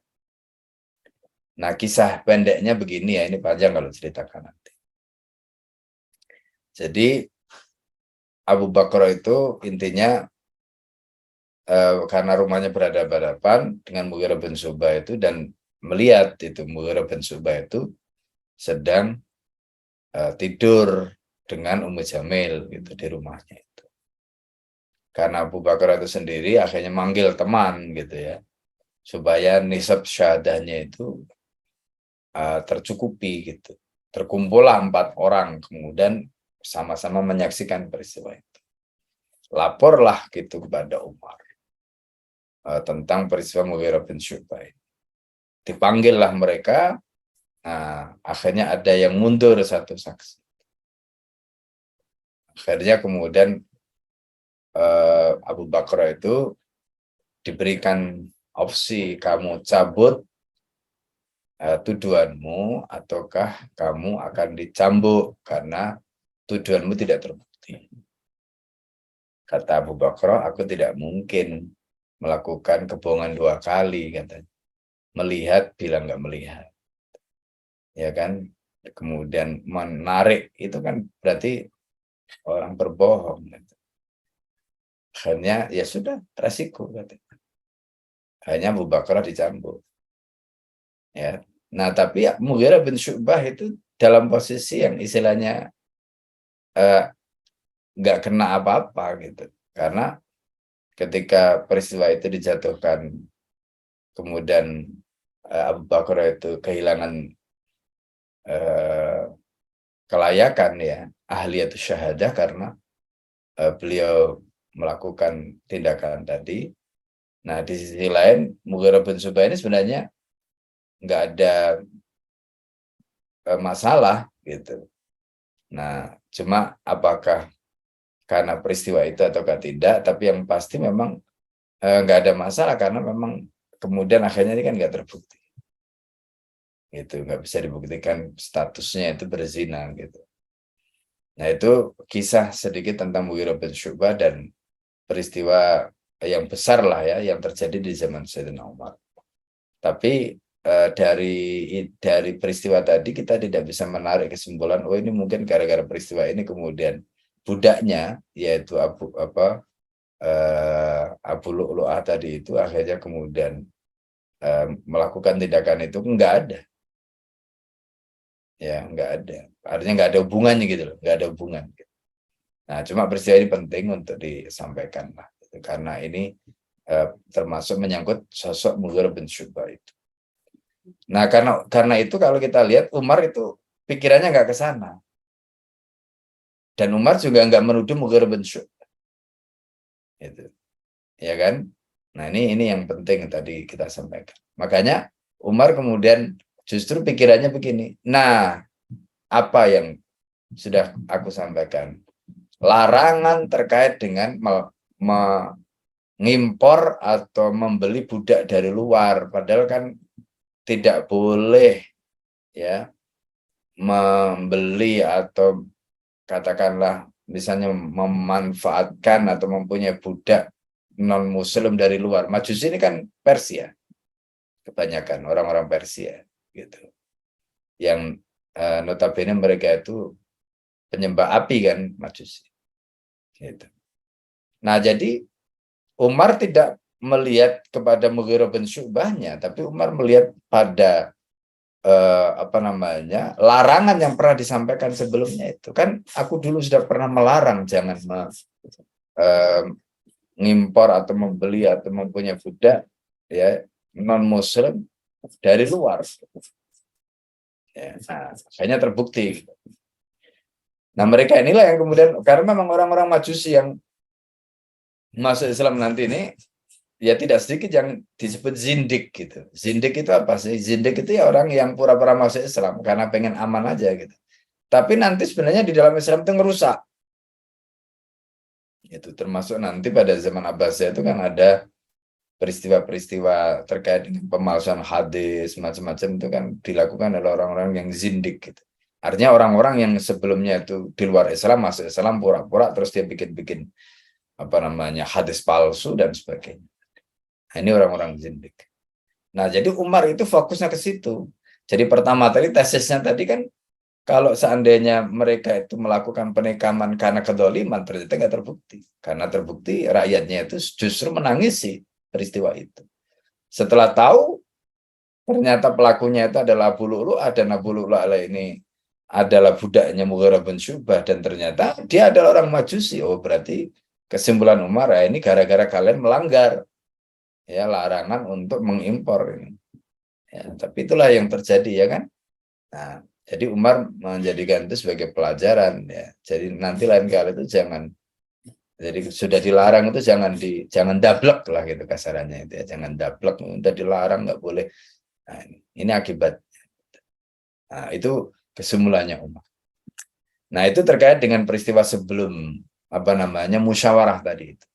Lalu kemudian setelah itu karena kondisi Umar semakin lama semakin kritis, Umar kemudian merasa nggak bisa bertahan gitu. Lalu kemudian Umar meminta ya untuk memanggil Ahlus Syura ini. Siapa Ahlus Syura itu? 6 orang di situ. Disebutkan di situ ya ada Utsman, Ali, kemudian Zubair, Abdurrahman bin Auf, Thalhah ya. Terus Sa'ad bin Abi Waqqas, 6 itu. Ya. Jadi Utsman, Ali, kemudian Thalhah, Zubair bin Awam ya, Abdurrahman bin Auf tadi itu ya. Nah, ini termasuk Sa'ad bin Abi Waqqas tadi ya. Ini yang kemudian dipanggil gitu. Dipanggil ya, 6 orang ini dipanggil. Nah, 6 orang ini itu kemudian mereka bermusyawarah. Di dalam riwayat ini memang nanti nggak disebutkan detail gitu, tapi nanti di dalam kitab Ajizatud Daulah ya, termasuk di dalam kitab Nidamul Hukum itu dijelaskan gitu, bagaimana peristiwanya ini. Nah, ini juga penting ya terkait dengan ijma sahabat nanti. Bagaimana peristiwa yang ketiga ini kemudian akhirnya terjadi dan dilakukan ya, kaitannya dengan pembayatan pengganti Umar. Nah, jadi tadi kan 6 orang. Ya kan 6 orang.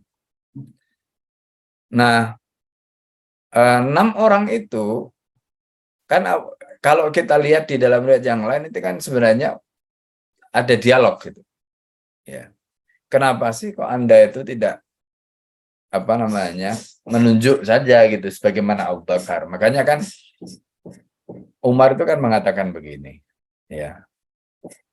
Jadi laulam astakhlif. Kalau seandainya aku tidak menunjuk, fa inna Rasulullah lam yastakhlif. Karena Rasulullah itu tidak menunjuk. Wa in astakhlifu, tapi kalau aku seandainya menunjuk, fa inna Abu Bakar qad istakhlafa. Itu karena Abu Bakar setelah melakukan penunjukan. Nah, cuma Umar ini ngambil jalan tengah gitu loh. Ya, ngambil jalan tengah. Apa jalan tengahnya? Kalau dibilang nunjuk, buktinya itu enggak nunjuk satu orang, artinya banyak gitu. Kalau dibilang enggak nunjuk, itu faktanya Umar itu kan juga enggak nunjuk satu orang tuh. Gitu. Beda dengan misalnya Abu Bakar tadi nunjuk Umar, itu kan jelas nunjuk gitu. Rasulullah kan enggak nunjuk satu orang. Jadi akhirnya kemudian yang ditunjuk ini 6 orang, ya 6 orang, tapi bukan definitif itu satu. Umar pesannya cuma begini. Nah, ini pesannya Umar. Kalau ada ya di antara kalian, ini kan 6 orang gitu ya. Ya. Misalnya 3 itu sepakat, 2 tidak sepakat. Ya, maka bunuh yang 2. Nah, sampai begitu. Berarti apa? Suara mayoritas kan? Karena ini yang mayoritas mengatakan sepakat. Nah, sampai begitu. Nah, itu terkait dengan apa yang sampaikan. Lalu kemudian apa yang terjadi? Apa yang terjadi ketika Umar itu ditanya? Ini dialog sebelum musyawarah tadi. Kenapa Anda tidak menunjuk misalnya anak Anda saja? Abdullah bin Umar ini kan hebat. Orang tahu kehebatan dia karena nanti kita bisa melihat ya bagaimana fuqaha yang lahir dari tangan Abdullah bin Umar ini. Itu menunjukkan kehebatan Abdullah bin Umar. Nah ini yang menarik ya. Kata Umar itu, gimana aku mau menunjuk wong dia disuruh nyerahkan istrinya aja nggak sanggup. Jadi rupanya ini nanti ada peristiwa ya, ada peristiwa lain gitu ya. Peristiwa lain itu katanya dengan hubungan anak sama orang tua lah gitu ya. Nah, sampai Umar itu pernah mengadu kepada Rasulullah gara-gara ini gitu. Jadi Abdullah, kan Abu Bakar itu ketika melihat putranya itu terganggu salat jamaahnya gara-gara saking cintanya sama istri itu disuruh mencerai, dicerai sama anak, sama apa namanya putranya Abu Bakar.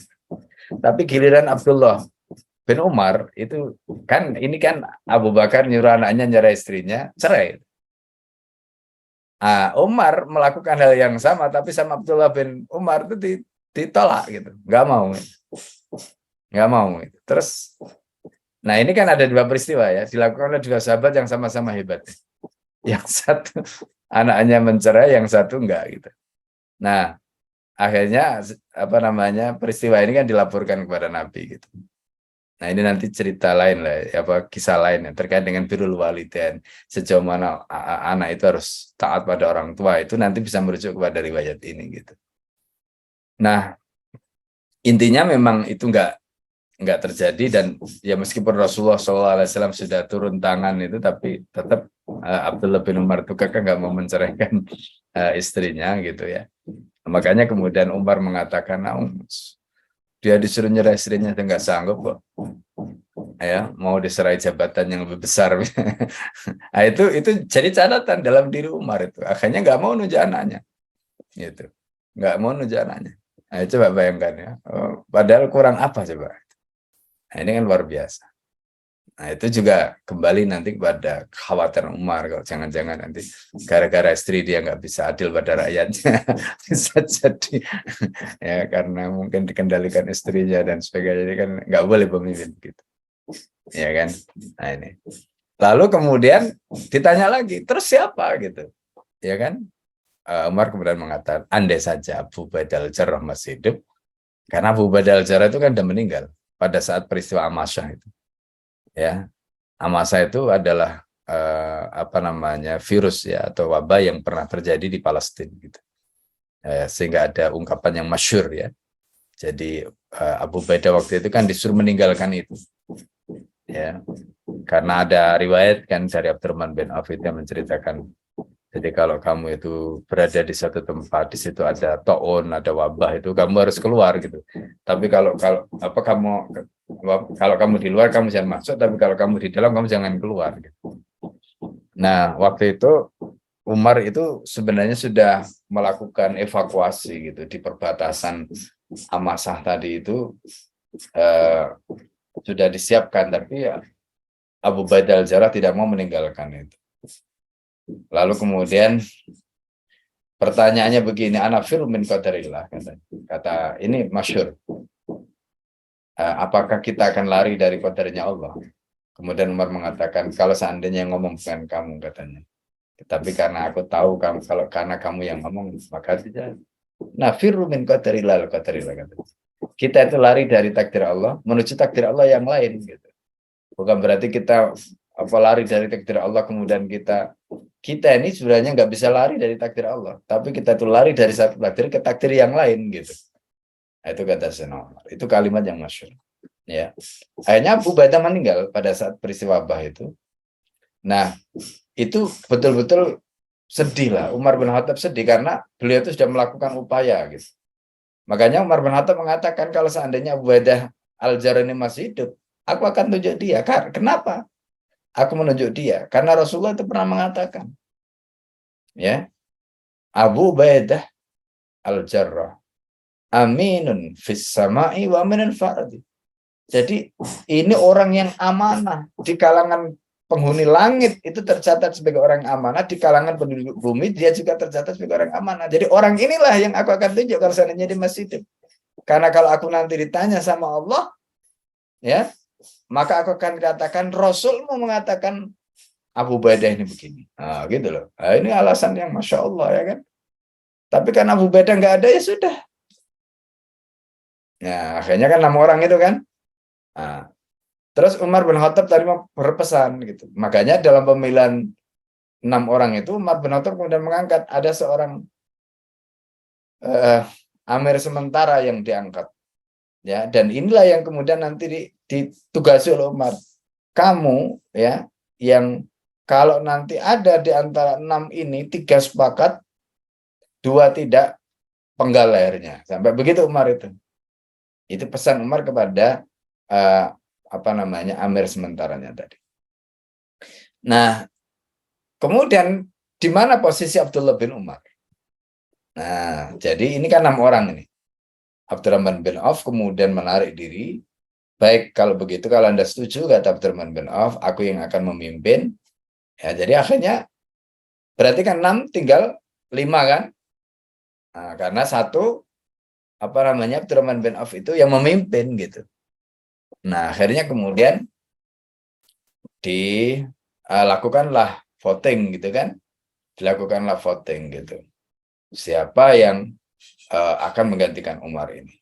Nah, dari hasil voting itu kemudian akhirnya mengerucut kepada 2 nama lagi gitu. Tapi mayoritas itu memilih Utsman. Nah, jadi Utsman dan Ali mayoritas memilih Utsman. Akhirnya Utsman lah yang kemudian diangkat menjadi khalifah gitu. Itu dari sisi tadi ya. Tapi sisi lain itu Abdurrahman bin Auf itu kan tidak langsung gitu. Kemudian Utsman bin Affan itu mendapatkan tongkat kekuasaan tadi. Kan ditanya itu. Ali ditanya dulu. Ya, apakah kamu akan melanjutkan pandangan Abu Bakar atau Syekhon tadi itu ya, Abu Bakar dan Umar, itu kata dia, aku akan bersedia dengan pendapat. Nah, gitu. Terus ketika Abdurrahman melihat Utsman bin Affan ditanya, siap melanjutkan. Artinya meskipun beliau juga mujtahid, Utsman mujtahid, Ali mujtahid, tapi Utsman itu mengatakan bahwa aku akan melanjutkan apa yang ijtihadkan Abu Bakar dan maka Abdurrahman kemudian memutuskan untuk menetapkan Utsman dan bukan menetapkan Ali gitu ya. Nah, jadi di samping karena memang mayoritas tadi suaranya ke Utsman, tapi ada hal lain yang ingin verifikasi, yaitu sikap Utsman ketika menjadi khalifah. Dan dari situ Abdurrahman bin Auf kemudian memutuskan Utsman yang akan menggantikan Umar. Dan setelah itu kemudian terpilihlah Utsman bin Affan. Nah, itu prosesnya ya, terkait dengan peristiwa pengangkatan Utsman bin Affan menggantikan Sayyidina Umar ibn Khattab gitu. Ya. Silakan kalau ada pertanyaan. Baik, terima kasih. Jadi ada dua model gaya kepemimpinan yang berbeda ya dalam memberikan wewenang berikutnya, di mana untuk memilih khalifah yang berikutnya. Tadi dengan cara Khalifah Umar yang memerintahkan untuk musyawarah, yang sebelumnya Abu Bakar mencoba untuk jejak pendapat sebelum menunjuk. Baik, sudah ada yang raise hand. Ini Ustadz Widadi. Monggo langsung open mic, Ustadz. Sekarang tadi ini, Assalamualaikum warahmatullahi wabarakatuh. Waalaikumsalam warahmatullahi wabarakatuh. Baik, Ustadz David yang kita muliakan, banyak sekali Ustadz orang-orang sekarang ini yang menganggap bahwa kepemimpinan Islam itu demikian berdarah-darah begitu Ustadz. Sedemikian sampai ada orang yang mengatakan itu Ustadz ya, 3 khalifah di antara khalifah pun meninggalnya pun dalam kondisi dibunuh begitu. Nah, padahal di balik itu kan kita sudah menyimak tadi ya betapa mulianya ya Khalifah Umar bin Khattab ya, bahkan beliau itu dibunuh oleh seorang majusi begitu, bukan oleh seorang muslim atau rakyatnya yang memang taat gitu. Nah, bagaimana Ustaz memberikan di antara sahabat-sahabat kita di sini ya mendapat semacam framing negatif ya, kalau khilafah Islam itu berdarah dan sebagainya begitu, sehingga kita bisa meluruskan mereka ya yang menstigma negatifkan tadi itu.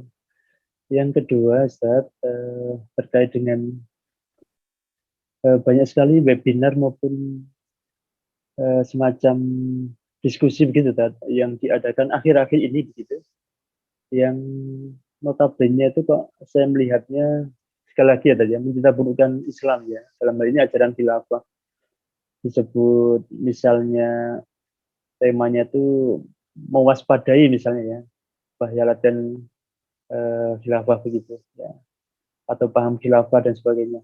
Itu bagaimana Ustaz? Kok bisa ada semacam stigma seperti itu ya, sehingga itu jelas-jelas justru malah menjadikan umat itu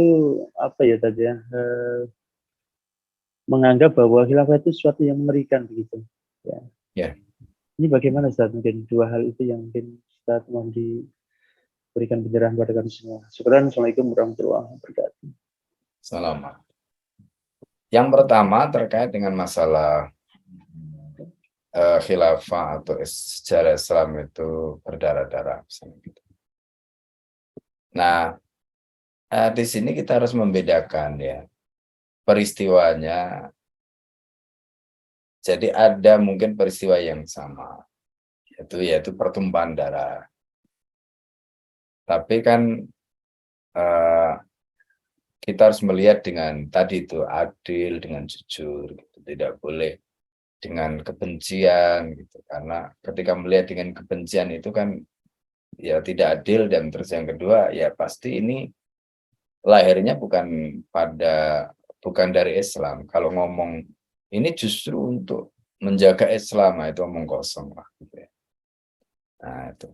Jadi kalau sudah menyudutkan ajaran Islam itu ya intinya kebencian. Gitu. Nah, begini. Dalam peristiwa misalnya contoh ya, kalau kita lihat peristiwa Umar tadi itu kan berdasarkan riwayat tadi kita jadi tahu ternyata kasus penikaman terhadap Umar oleh Abu Lu'lu'ah itu bukan karena kedoliman, ya kan? Tapi ada faktor lain tadi, yaitu ya namanya kebencian orang itu. Ya orang zindik ya, pura-pura masuk Islam, atau orang munafik ya gitu, pura-pura masuk Islam gitu. Tapi kemudian dia menikam dari belakang. Itu pada zaman Nabi kan sudah terjadi. bagaimana Nabi itu kan nyaris dibunuh, ya. Ada orang yang membawa batu di atas rumah mau timpakan pada Nabi supaya Nabi itu terbunuh. Itu kan kelakuan orang-orang munafik pada zaman itu. Makanya dalam Al-Quran sampai ada ayat yang mengatakan wallahu ya'simuka, ya, minan nas. Jadi Allah itu yang menjaga kamu dari orang-orang itu. Artinya itu sudah terjadi di zaman Nabi. Ada orang-orang yang zindik tadi itu. Sebenarnya dia awalnya orang kafir, masuk Islam pura-pura. Gitu.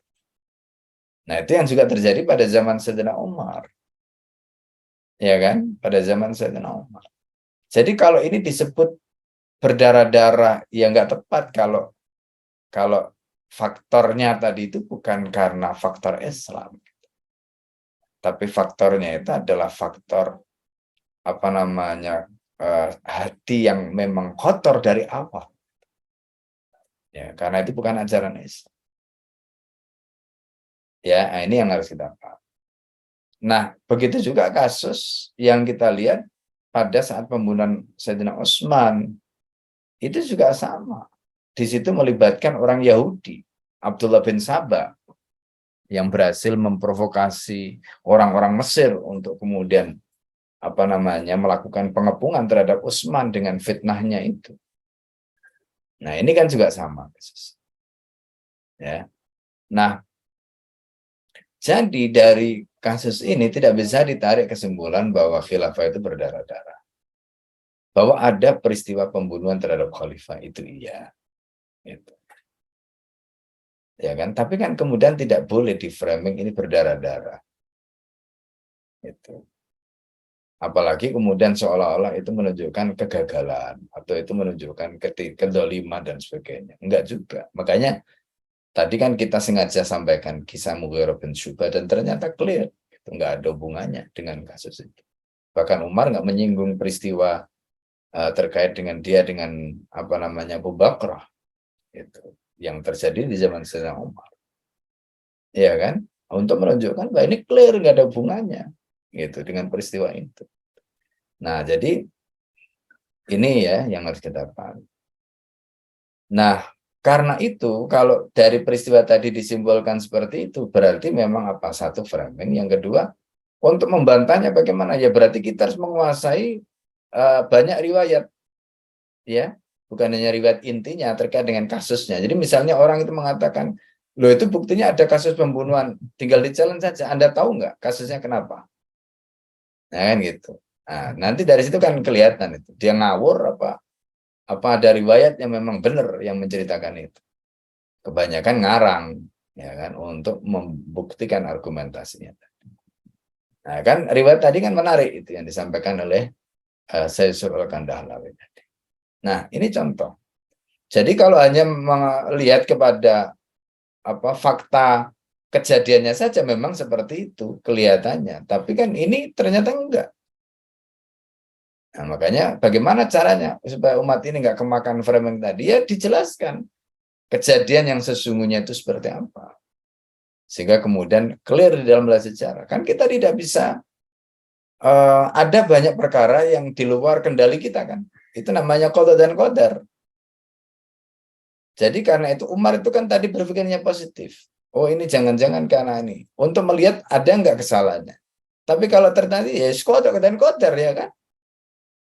Gitu. Terus tapi kan Umar nggak sampai di situ. Umar kemudian melihat jangan ini gara-gara kalian sudah dilarang nggak boleh ngambilkan. Umar justru berpikir panjang dan ternyata terbukti. Nah ini contoh ya. Nah itu gambaran gitu. Lalu kemudian kejadian berikutnya adalah kejadian di mana misalnya ya nanti kita lihat dalam peristiwa sejarah entah itu yang terjadi di zaman Abbasiyah atau mungkin di zaman Bani Umayyah dan seterusnya. Nah itu berbeda. Kita bisa melihat kalau misalnya ada kasus misalnya contoh peralihan kekuasaan dari Bani Umayyah ke Abbasiyah ya yang disebut dalam Ma'rakatul Zab misalnya itu perang Azab itu di mana Bani Umayyah itu dihabisi. Nah, itu memang berbeda peristiwanya. Ya kan? Nah, ini juga dikritik oleh Setaki, itu kesalahan gitu dalam sejarah gitu.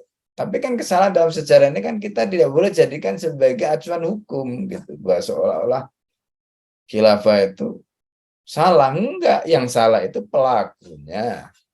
Muawiyah itu salah ketika dia mendapatkan kekuasaan dengan tasallut. Tasallut itu memberontak, salah gitu. Bukan khilafah yang salah, pelakunya. Ya kan? Sahabat itu juga manusia. Mereka juga punya ambisi sebagaimana manusia gitu. Makanya kemudian kalau kita baca dalam kitab-kitab fikih itu kan ada pembahasan tuh. Ya, namanya mendapatkan kekuasaan dengan al-qahr wal ghalabah itu dalam kitabnya Imam Nawawi. Ya, nanti di dalam kitabnya Imam Al-Mawardi juga ada Al-Ahkam Sultaniyah maupun dalam kitab Radut Talibin Umdatul Muftin itu ada pembahasan itu. Nah, kemudian Setaki menjelaskan itu dalam kitab Nizamul Hukam. Kesimpulannya apa? Kalau orang itu mendapatkan kekuasaan dengan cara merebut seperti kasus Muawiyah itu, awalnya memang tidak sah, tapi setelah kemudian umat ridho, ya, apa buktinya umat ridho? Nah, pada kasus Muawiyah itu kan kemudian terjadi rekonsiliasi. Kapan rekonsiliasinya? Rekonsiliasinya ketika Sayyidina Hasan menyerahkan baiat, menyerahkan kekuasaannya pada Muawiyah. Ya kan? Itu meskipun ketika itu dengan syarat nanti setelah Muawiyah berkuasa kembali kepada Sayyidina Hasan. Nah, itu kan soal lain ya kan, bahwa kemudian setelah itu Sayyidina Hasan meninggal dan sebagainya itu sama. Nah, ala kulli hal ini gambaran dan itu dibahas di dalam pembahasan fikih. Jadi kalau kita baca dalam konteks ini, jadi sebenarnya sistem ini luar biasa. Jadi nggak ada yang namanya berdarah-darah, bahwa di situ ada kesalahan individu, kesalahan orang yang disebut human error itu dalam sistem apapun itu ada. Namanya manusia kok. Tapi kita tidak bisa mengatakan bahwa sistemnya itu buruk atau sistemnya itu salah dan seterusnya, nggak bisa. Jelas ya Pak tadi ya? Oke, itu yang pertama. Yang kedua, terkait dengan framing negatif ya, terkait dengan khilafah macam-macam itu berarti munculnya dari kebencian. Nah, ini bagian dari operasi intelijen yang terjadi di seluruh dunia Islam. Itu karena mereka tahu kan mereka juga membaca hadis, mereka itu juga membaca Al-Qur'an gitu. Tapi begini, mereka juga paham bahwa khilafah itu nggak akan berdiri sendiri. Ya kan? Khilafah nggak akan berdiri, maksudnya gini, kayak ibarat durian jatuh dari atas itu, enggak lah, gitu kan. Artinya apa?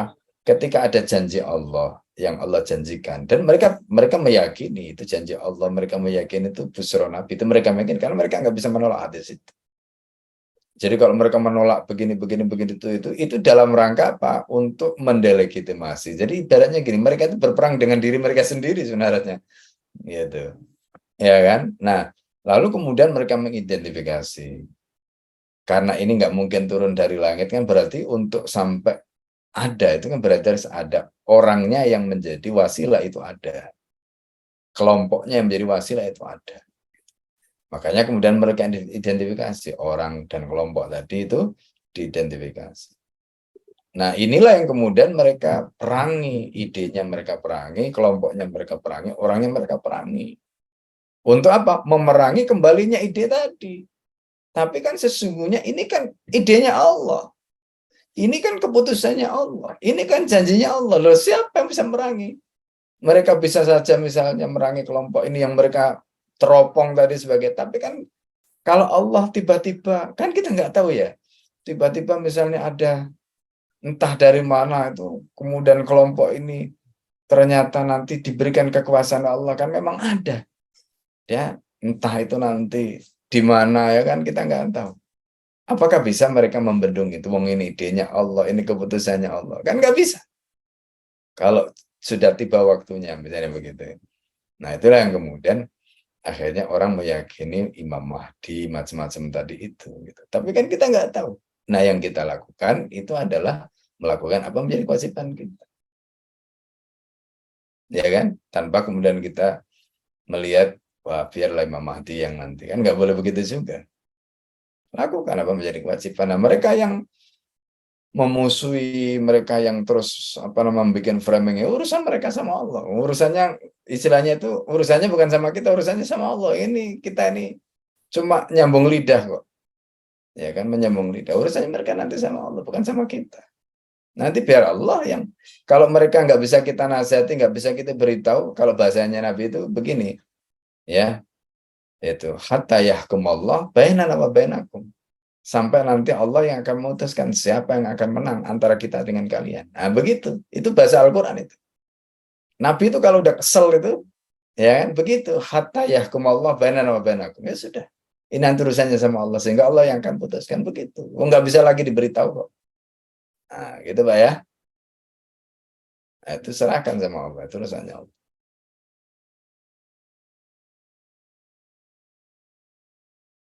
Baik, insya Allah sudah jelas ya Ustaz Wi tadi dari paparan yang dijawab oleh guru kita, bahwa kaitan dengan framing ataupun stigma negatif terhadap khilafah, ya upaya kita adalah belajar sirah sebaik mungkin dari sumber yang terpercaya dan menyampaikan kembali kepada umat bahwa yang sebenarnya itu seperti apa, sehingga kita berusaha meluruskan dengan kapasitas kita.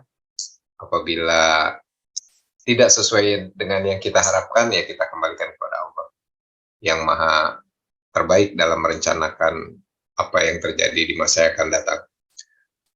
Demikian sepertinya waktu yang juga harus memisahkan kita, sudah jam 10 lewat. Mungkin sekaligus menutup doa, ada yang perlu digarisbawahi oleh Ustadz untuk kajian kita kali ini terkait dengan dua materi. Yang pertama tadi tentang penunjukan khalifah, ya, baik yang dilakukan oleh Abu Bakar dengan upaya jejak pendapat dan juga musyawarah untuk mufakat yang dilakukan oleh Khalifah Umar bin Khattab. Silakan Ustadz untuk sekaligus menutup. Ya, baik, mari kita tutup dengan doa bersama-sama. Bismillahirrahmanirrahim.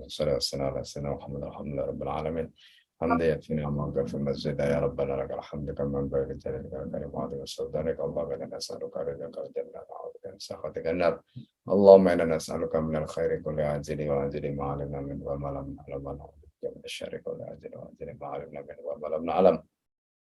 ربنا هب لنا من ازواجنا وذرياتنا قرة اعين واجعلنا للمتقين اماما ربنا اتنا في الدنيا حسنة وفي الآخرة حسنة وقنا عذاب النار وصلى الله على سيدنا محمد الحمد لله رب العالمين. السلام عليكم ورحمة الله وبركاته. Waalaikumsalam warahmatullahi wabarakatuh. Alhamdulillah.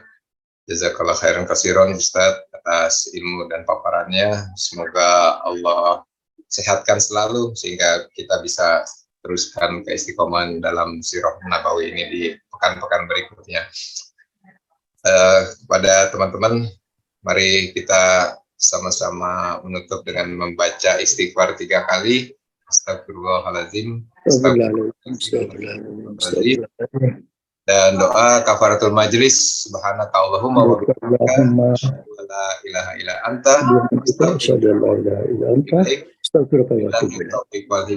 Assalamualaikum warahmatullahi wabarakatuh. Waalaikumsalam warahmatullahi wabarakatuh. Pamit dulu ya. Assalamualaikum.